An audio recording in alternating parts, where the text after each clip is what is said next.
мы, пожалуй, правила съема квартиры. В Турции действует правило 3. Ситуация такая, то, что риэлтор вам показывает квартиру, никогда не стесняйтесь долго находиться в этой квартире. Второе – это система отопления в квартире. Обязательно учитывайте. Свет подключается также, просто место, в которое вам надо будет идти, и филиалы, они называются. Всем привет, дорогие друзья! Вы находитесь на канале Global Student, с вами я, Тамерлан. Мы продолжаем нашу рубрику совместно с Диасом. В этом видео мы расскажем вообще о том, где искать квартиры, как их арендовать, все эти нюансы, на что надо опираться при поиске квартиры.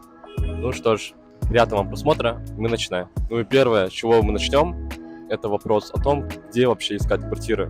Какие есть вообще варианты поиска? Ну, давайте приступим. Ну и первый вариант, он самый простой. Это просто выйти в город и искать такие офисы, где будет написано Gayrimenkul. Это означает то, что это офис риэлторов, где вы можете просто зайти, пообщаться с риэлтором и уже сразу же поехать смотреть квартиры.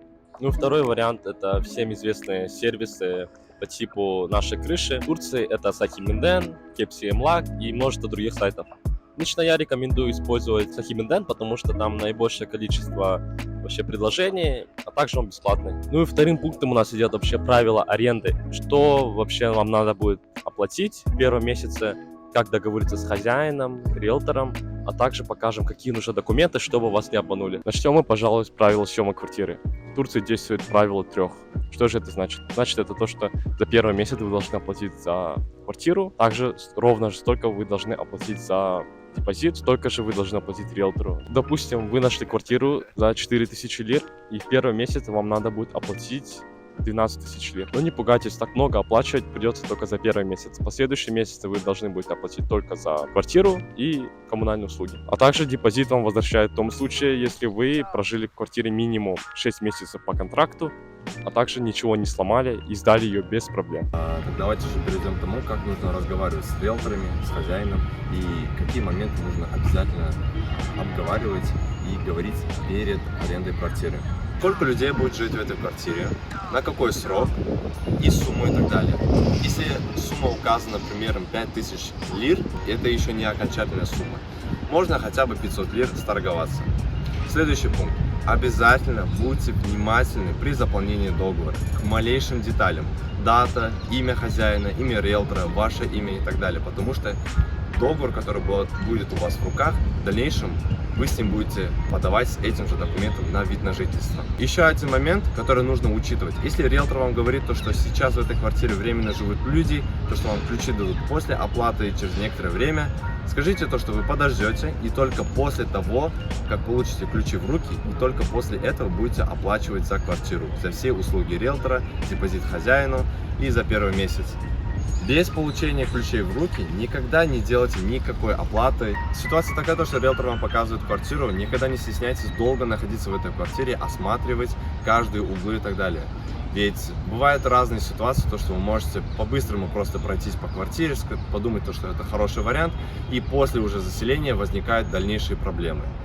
Не спешите, никто вас не торопит, обязательно внимательно смотрите каждый угол, открывайте все шкафчики, там, в уборной и так далее. Абсолютно каждый момент вы должны просмотреть, чтобы в дальнейшем у вас не было проблем с этой квартирой. Третьим пунктом мы расскажем о критериях выбора квартиры, покажем все нюансы и на что нужно обращать внимание. Ну теперь давайте перейдем к третьему пункту, расскажем про критерии выбора квартиры. Первое. Обязательно смотрите на состояние квартиры. Важно, чтобы она была не слишком сильно старой, чтобы не было каких-либо трещин на стенах и на потолках. Второе. Это система отопления в квартире.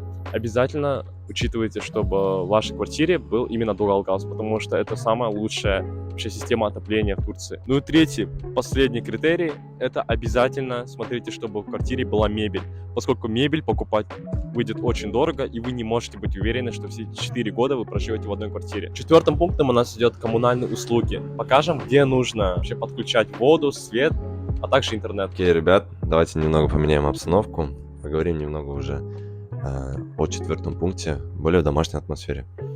Сейчас мы хотим затронуть тему коммунальных услуг. Давайте же начнем с воды. Чтобы подключить воду к дому, получается, вам нужно будет поехать в Измир-Су. В городе Измир она так называется.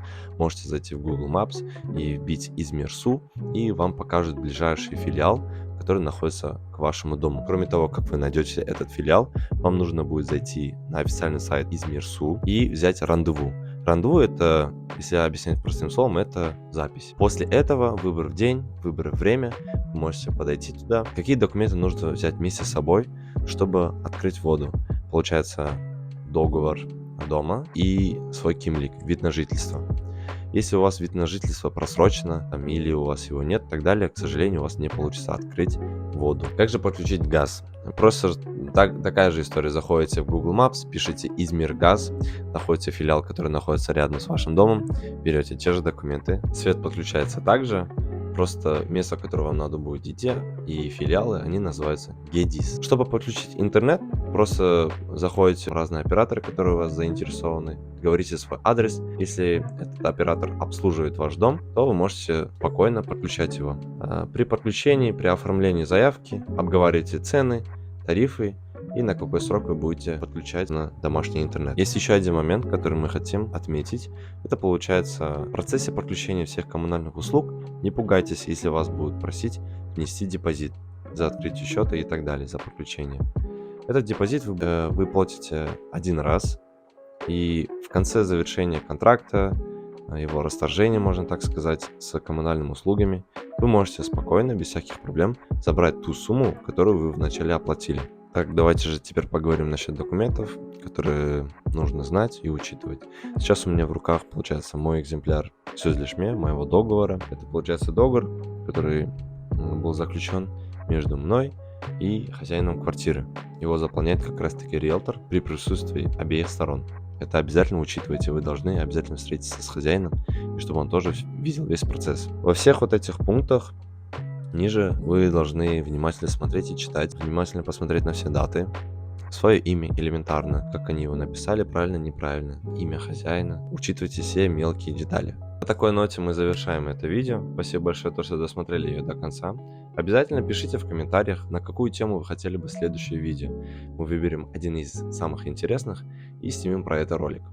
Конечно же, подписывайтесь на этот YouTube канал, подписывайтесь на страницу Instagram Global Students, ведь там есть очень много информации о вузах в Турции и о жизни в Турции. Всем спасибо, всем пока.